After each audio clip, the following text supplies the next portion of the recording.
Pero bueno, ¿Y en qué quedó? O sea, ya me explicaste toda la introducción para poder entender tu explicación. Ahora dame la explicación.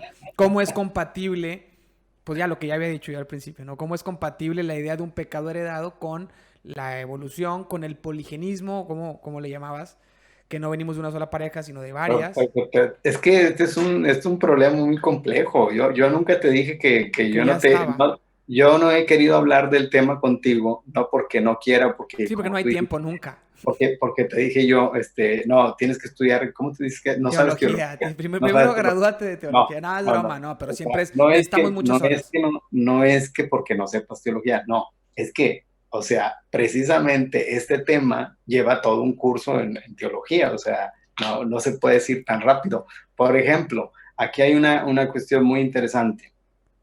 Si tú te fijas, lo que se está confrontando es precisamente una afirmación de ciencia.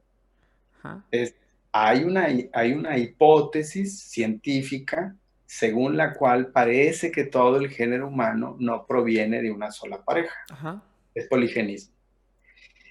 Y dice el Papa, y esto no puede conciliarse con lo que dice el dogma, y que el dogma dice que el pecado que todos tenemos proviene del pecado cometido por un solo Adán. Ujú. Entonces, ¿qué se está poniendo? En el fondo, ¿qué es lo que se está poniendo en contra o cuáles son las afirmaciones aquí precisamente en controversia? Una es de naturaleza, como repito, de naturaleza científica y otra es de naturaleza teológica. Entendiendo aquí por ciencia, la ciencia al estilo empirista, ¿no? O sea, ciencia de comprobación. La teología no es una ciencia de comprobación. Ok. Entonces, aquí lo primero que nos tendremos que plantear es si en el objeto, si la teología dicha, considerada ampliamente, es una ciencia porque tiene un objeto de estudio y porque tiene un principio, tiene principios a partir de los cuales estudia ese objeto para llegar a conclusiones ciertas, bueno, entonces la pregunta que había que hacernos es si esa afirmación de naturaleza científica puede afectar a estos postulados de la ciencia teológica. ¿Puede o no puede? ¿O Pues yo creo, estamos mezclando cosas? pues yo creo que se debe de poder Entonces, conciliar, ¿no? A lo mejor, se debe poder, pues se sí, debe poder. yo creo que se debe de poder.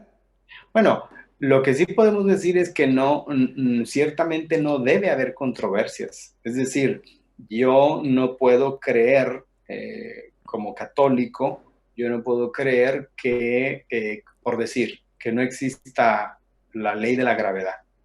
O sea, Ujú. que mi fe me pida a mí no creer en la ley de la gravedad. Pues sería Que me, un absurdo. exacto. Entonces, eso contradice mi propia fe. Entonces, en ese sentido, no puede ser que haya contradicción. Si la ciencia dice, pero al creyente, y esto es a donde quiero llegar, al creyente no, en sí no le preocupa hacer la conciliación. Ya tuvimos en la época moderna, al comienzo de la época moderna, cuando se empieza a dar este boom de descubrimientos con el nuevo método científico de comprobación, entonces tuvimos un auge de descubrimientos que inmediatamente iba descalificando lo que se venía diciendo anteriormente desde otra perspectiva. Y entonces esas descalificaciones eran, pues entonces, era prácticamente una conclusión, entonces Dios no existe. Dios no existe porque ahora ya sabemos cómo, por decir, Claro. ahora ya sabemos cómo llueve.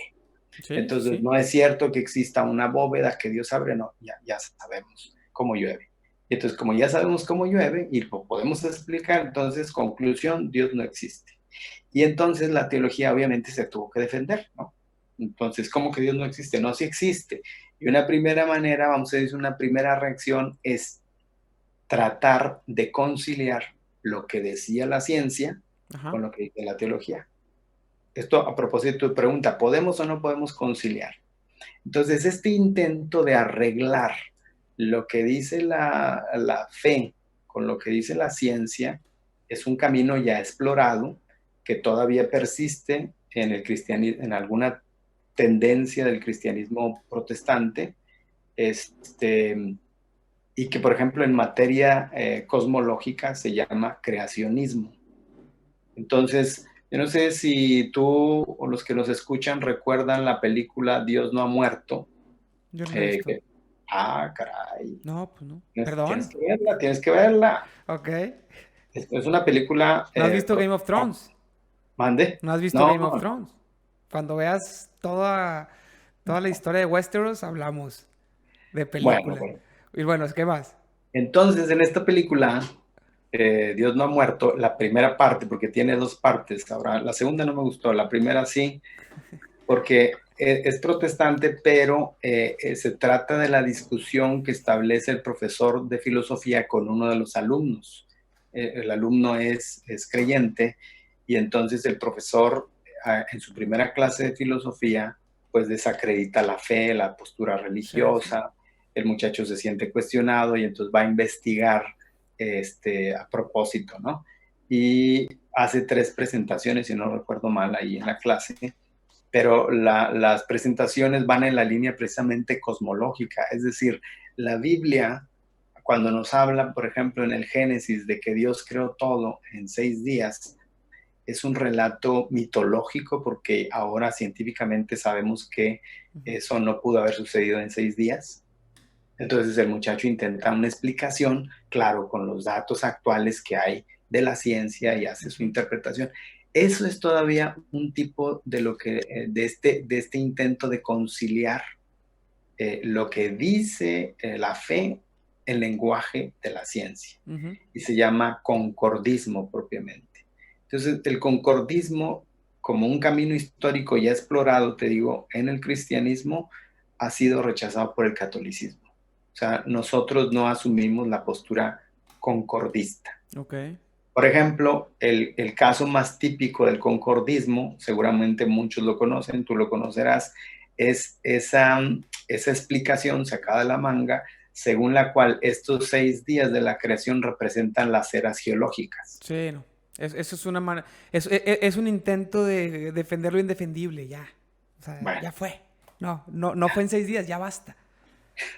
Ya basta. no, pero la cosa es que no simplemente, una cosa es, o sea, los que podrían decir que no fue en 6 días son los que avalan la postura, o sea, apoyan en la postura científica. O sea, Ujú. para ellos es claro que no fue en 6 días. Pero hay un católico que intenta, o algún cristiano, no Ajá. hablar simplemente de los católicos, que intenta salvar a capa y espada lo que dice la Biblia y entonces encuentra la manera de cómo salvarlo. ¿Cómo lo haces? Ah, es que no son 6 días de 24 horas, son eras geológicas. Y entonces ya coincidimos con lo que dice la ciencia. ¿Sí me explico? Sí, pero a lo mejor hay otra explicación mejor que es, pues no fueron 6 días, pero fue una manera en que intentaron entender el mundo los que lo escribieron y podemos aprender algo de eso, ¿no? Y ya. Bueno, entonces, ¿a dónde vamos? Es que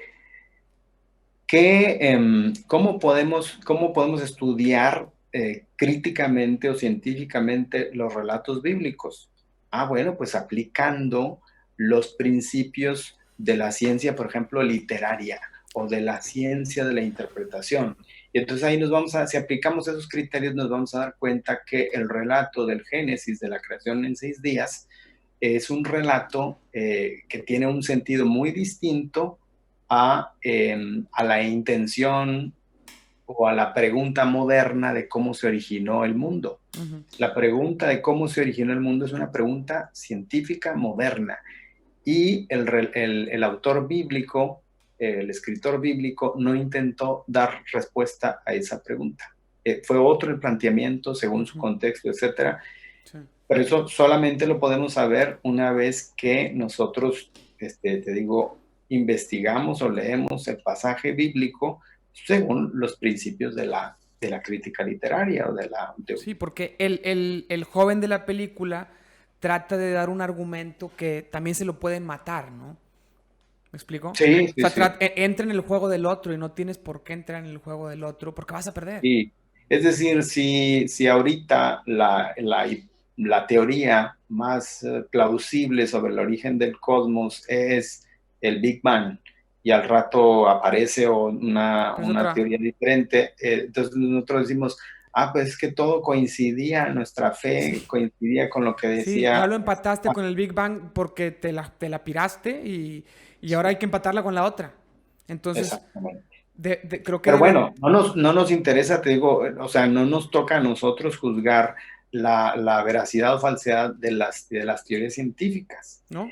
Pasa volviendo a nuestro tema, poligenismo, monogenismo. Entonces, si en los años 50 estaba de moda la hipótesis del poligenismo, ahora se dice recientemente que los científicos, la comunidad científica, llega al consenso de que es más plausible un origen monogenético de la especie humana, ¿sí? Ah, Entonces, ahí es donde decimos, bueno, ni nos tuvo que haber entristecido el hecho de que se sí. dijera que el origen pudiera haber sido poligenético, ni ahora Ahora echamos, resulta que siempre tuvimos razón. Ya ven, entonces, siempre tuvimos razón nosotros. Pues no. no. ¿Por qué? Y esto es lo importante que tenemos que aclarar, que la naturaleza de la investigación teológica es distinta de la naturaleza de la ciencia de tipo matemático. O sea, Entiendo. cosas, Me son queda aspectos. claro, creo que es interesante y me quedan Entonces, claras en las ese posturas, sentido, pero ahora, la ya para pregunta que terminar la hiciste, introducción, la pregunta que hiciste fue, ¿cómo conciliar? Entonces, lo primero que hemos hecho hasta aquí es descartar el el conciliar. supuesto de que esta conciliación es una conciliación concordista.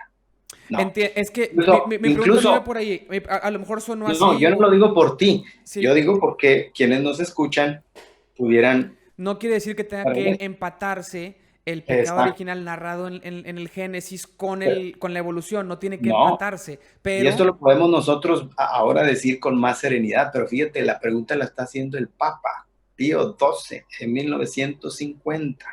ok. ¿Sí?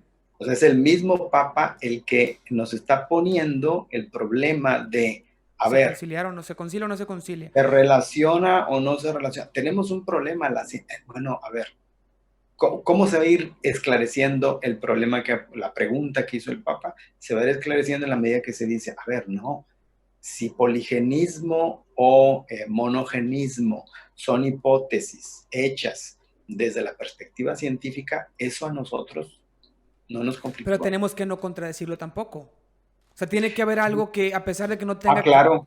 O sea, es A lo que eso te me decía, refería yo con... A lo mejor la palabra estaba mal, nosotros, porque a lo mejor conciliar es hacer lo que hizo el joven este que trató de darle una explicación científica a un texto bíblico cuando no se puede a veces, o casi siempre o siempre. Pero a lo mejor, ¿cómo puede entonces... Reformulo la pregunta, ¿cómo pueden ir a la par? A lo mejor no conciliar, pero ir a la par, sin contradecirse sí, una con otra. sí, sí.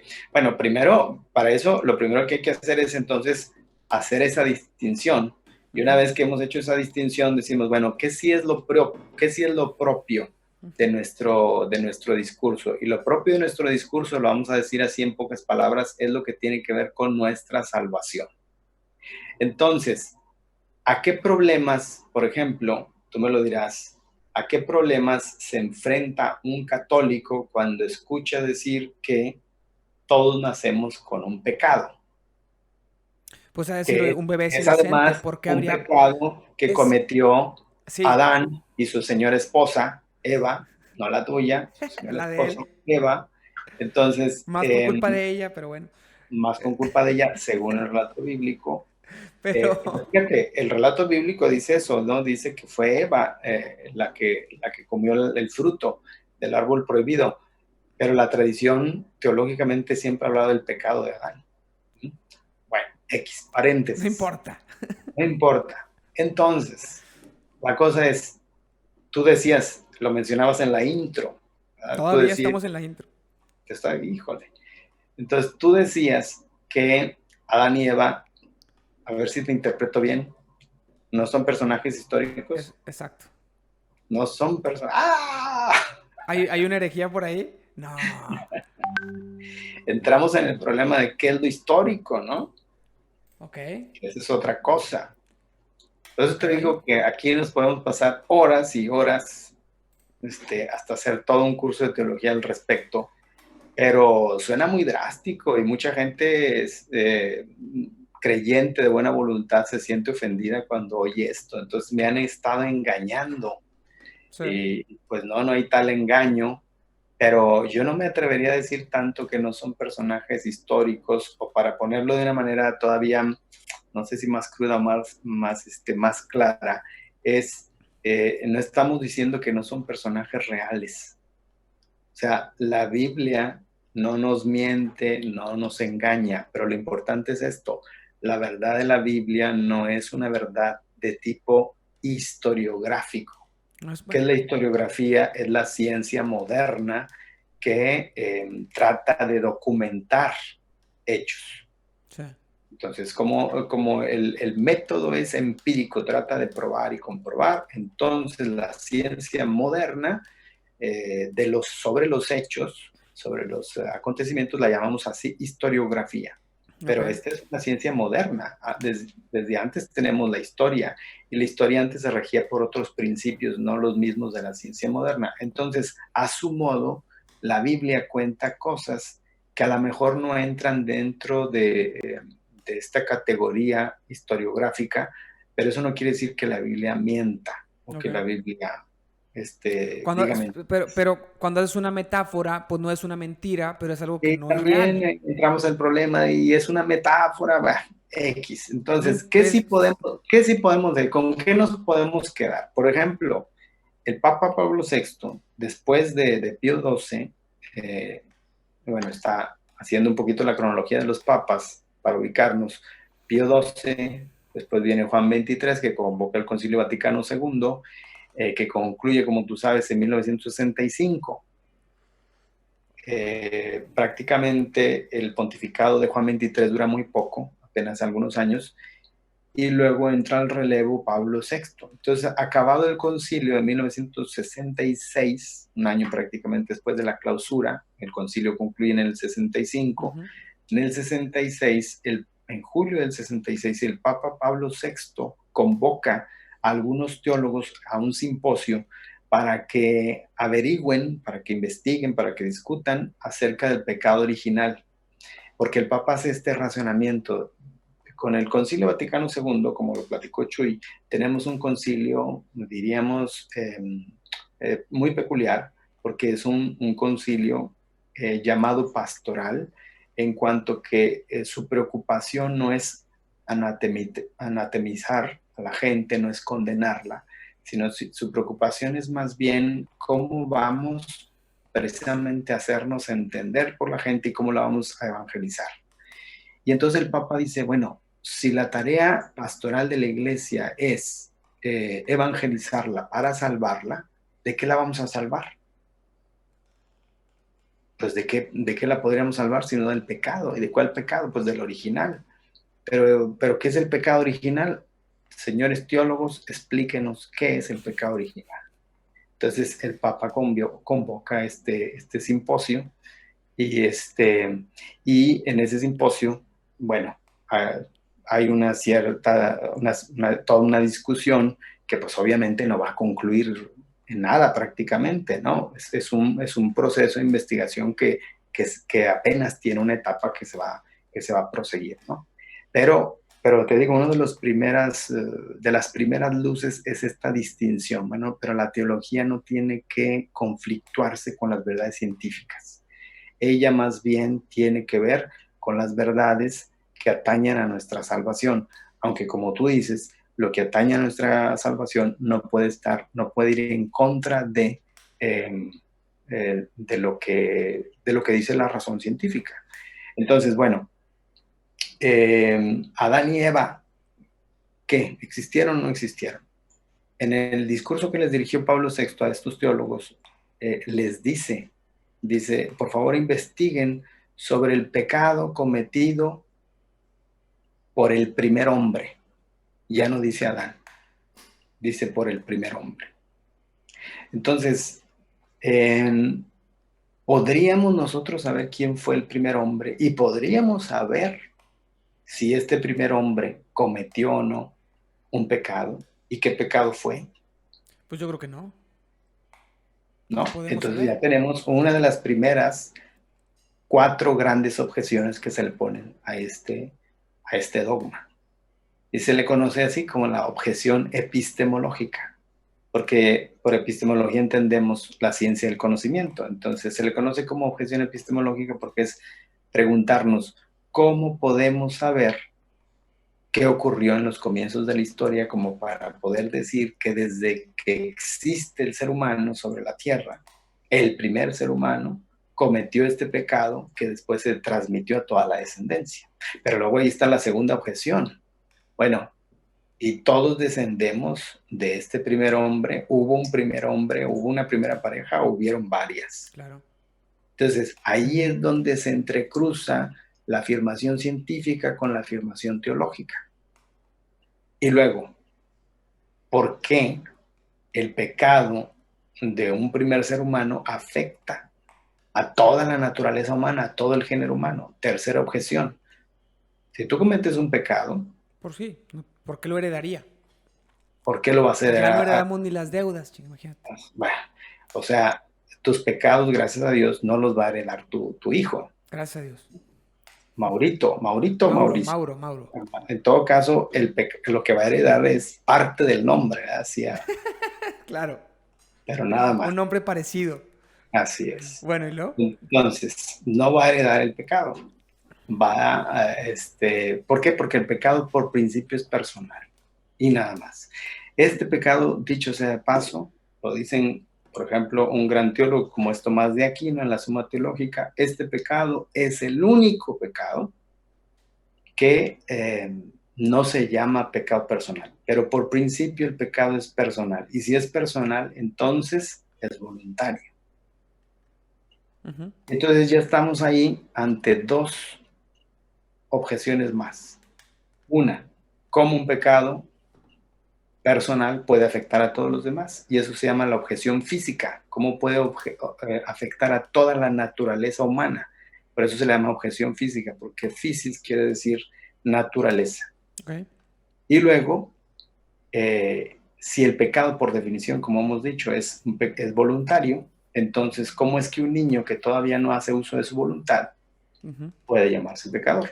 ¿Cuántas objeciones son, Mauri? Van back 5, ¿cuánto? ¿4? 4. Bueno, ¿y luego? Repasando, recapitulando, la primera, ¿cuál fue? No sabemos si es un hombre o varios. Objeción epistemológica, ¿cómo sabemos lo que ocurrió al principio? Segundo, objeción biológica, ¿Cómo sabemos que fue podemos, uno? ¿cómo podemos saber, sí, que venimos solo de existió uno. solamente una pareja y de ahí viene todo el género humano? Y luego la objeción física, 3, cómo es que el pecado de uno afecta a toda la naturaleza humana. Y cuarta y más obvia y lógica Que el pecado es objeción personal. es cómo podemos afirmar que alguien que no ha hecho uso de su voluntad se puede llamar pecador. Entonces, ya desde los tiempos de San Agustín hay que ubicar este asunto. Esto no fue en los 60, esto fue Tomás de Aquino. No, bueno, lo que pasa es que la discusión teológica contemporánea la ubicamos a partir de 1950, ¿verdad? Pero el Papa cuando dice no se ve cómo conciliar la hipótesis del poligenismo con lo que dice la escritura, sí. O sea, el Papa ya se está refiriendo a algo que es muy antiguo, ¿no? Sí, sí. No, pero las objeciones son recientes, ¿no? Estas 4 objeciones son recientes. Buena pregunta, ¿por qué? Porque la objeción epistemológica esta de cómo podemos saber lo que ocurrió en el principio, ¿tú crees que haya sido una pregunta que se hayan puesto, por decir, en el siglo XIII, siglo XII? Pues no, porque ellos asumían que lo que decía la Biblia sobre el género humano era historiográfico. Entonces, esa objeción es de nuestro tiempo. Okay. No es de aquella época. Segunda objeción. ¿Cómo se resuelven las 4? No, pues cada una tiene eso. O sea, no podemos. Yo creo que vamos a tener que hacer varios episodios. O sea, aquí no podemos en un chischás ya resolver. O sea, hoy no vamos a hablar de matrimonio e hijos, entonces. Pues si quieres le pasamos al matrimonio. No, terminemos nomás terminemos la introducción.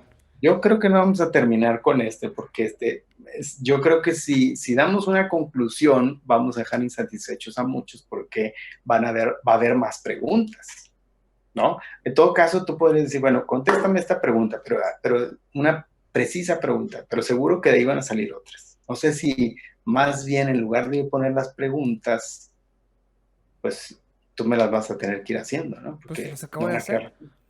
Entonces, sería Ya para cerrar la pues intro. la introducción sobre Y pecado original. Haremos un episodio exclusivo de pecado original. Ya vimos que hay bien, tela bien, para bien. cortar. Yo me Pero imaginé ahorita que este era el tema.